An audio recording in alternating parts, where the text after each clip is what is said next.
touring and session drummer. And I have been lucky and super grateful to work with artists like Ringo Starr, Dave Stewart from Eurythmics, Colby Calais, Smash Mouth, Five Foot Fighting.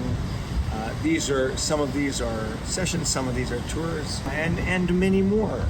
You always have a nutso schedule, more though than most people that I know. What's your schedule after this leg, including recordings and upcoming tour legs through the end of the year? In the immediate future, as soon as I fly home, I have a session with famed producer-engineer Ross Bogart for an artist he's producing. I will do a Smash Mouth fly date the very next weekend, so 3 days after I land. One day after I finish the Smash Mouth fly date, I will get on a plane and start a 2-week run with Five Foot Fighting down the East Coast for another tour bus run.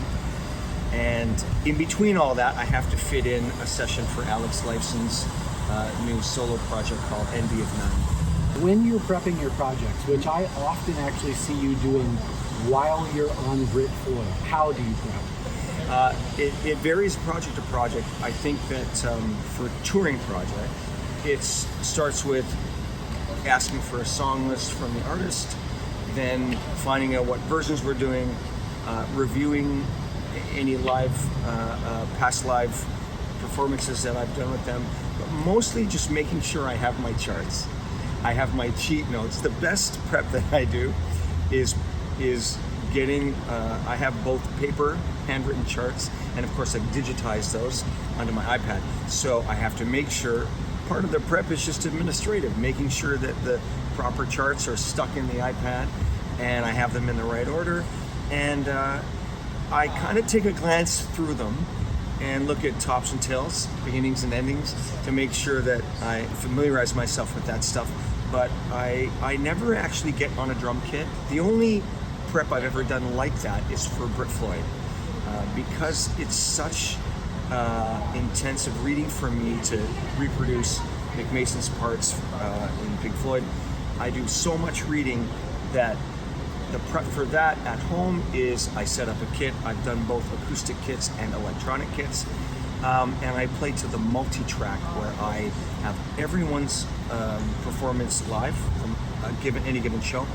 And I mute the drums and I literally play the set every day. I do about 3 days, and I do the set 2 or 3 times a day for 3 days with the Brit Floyd performances, minus the drums with me playing, and just so that I can get back into that swing of things. But for other tours like the Five Foot Fighting one that's coming up, the one-off Smash Mouth dates, those are all just in my iPad.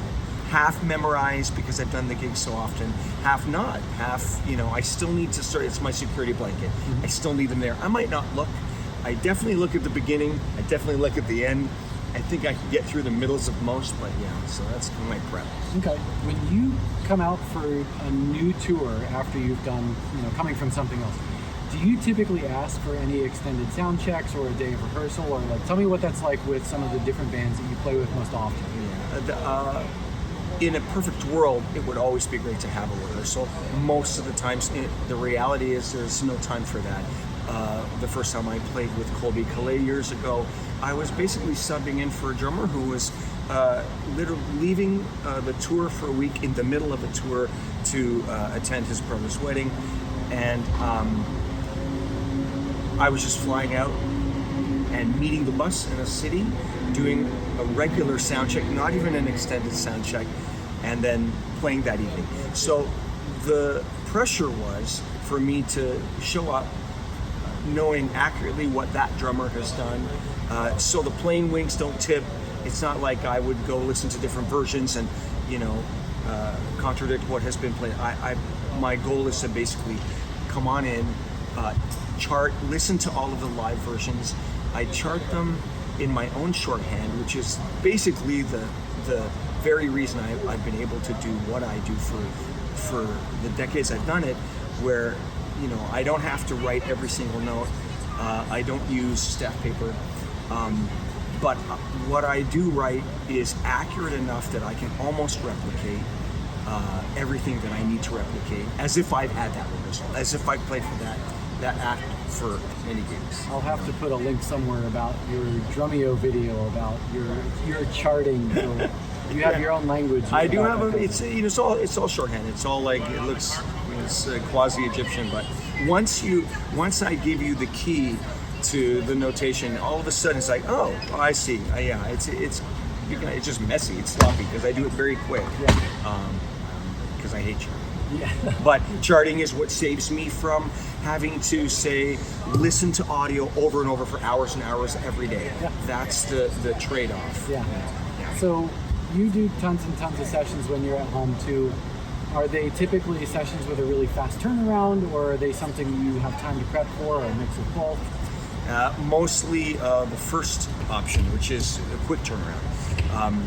The prep thing, the only time I prep for a session is when it involves like sort of light fusion or some sort of genre that I don't typically play. The two being light fusion and the other one being sort of progressive rock that involves double kick drum. Again, I rarely play that stuff, and I have one producer specifically that every time he calls me for that genre, I go, send me the songs. I need a couple of days, and I actually get on a drum kit and I try and work out footing and all of the things needed so that when I show up at the session, again, it's a half hour. Yeah. I'm not there. And same for light fusion. I have sections where it seems lightly impressive, but really it's not stream of consciousness. I've actually worked that stuff out prior. I've cheated my way through it because it's not a language I speak fluently, but I can phonetically speak it really well when I slow it down and I work it out, just like when you visit Italy and you want a piece of pizza. I do the same thing. But most of the sessions, 90% of my sessions are someone sends me a demo, I get instruction, I hop on a FaceTime with them, we talk about the song if they're not going to show up at the session. And we talk about different approaches and what I'm thinking, what they're thinking, and that ranges, of course, as far as whether I'm playing exactly what they programmed or they programmed a basic placeholder and have at her. Yeah. But I still need to run through all of the options with that producer or writer, and then I'm either left to my own demise in the studio. Nobody claps when I'm done. I typically do 3 takes. One is what I call the demoitis take, which is very close to whatever they programmed, even though most people say, hey, ignore what I programmed, make it your own. Typically, the hidden thing is that they really love that fill that they programmed. It's kind of built in, like they've been listening to it for probably a couple weeks. Absolutely, and that's where the term demoitis comes from. Having heard something and having lived with it for months and months, really it's instilled certain things. So I always give them a take that's the safe take. It's very close to what they've programmed. Now, if they program the same fill every 8 bars, of course I actually won't play that. But I will play it the first time. I will play identically what they have. So it's a pretty quick turn. With the producers that you work with often, what are some style things or even some technical things, whether that be playing or how you're recording, that they ask of you? For repeat offenders, they're looking for certain tonalities. So I actually even get requests for, hey, make sure you use that Black Beauty, make sure you use that Yamaha, brass snare. Whether it's a tonal thing that they're used to having from me, and that also includes how many lines, what kinds of mics are being used. Clients that are repeat clients that know, that are expecting a certain level of tone or signal path. They want to know that, hey, whatever you did last time, I really like that. I like those pre's, I like those mics, I love those drums, I like those cymbals, etc. As far as the playing aspect, the performance aspect, once a producer knows your scope, they might make references as to the last thing you did or something, or another musical reference, and I'm fairly flexible. I don't have a big ego when it comes to that. So that's another thing that is a plus for me as a session guy. I'm super malleable. Yeah, I take direction well. I don't have my feelings don't get hurt. If I play something I give 3 takes, and often my favorite take is not the one that is chosen. Absolutely. And so, I always just say, I love all my children equally. Like, whatever you do, and a lot of times they Frankenstein, right? They comp drum takes from, yeah. So you also live a life as a music director, but also as a producer on some really cool stuff. What is the unique thing that you bring to the table that you get called to do? I think I have, truth be told, I haven't done a lot of producing, but the producing that I have done is all about, for me, is staying true to a brand. Like if it's a Smash Mouth cover song, or a Smash Mouth tune that Paul Delisle, one of the original founding members, has written, it's not straying too far.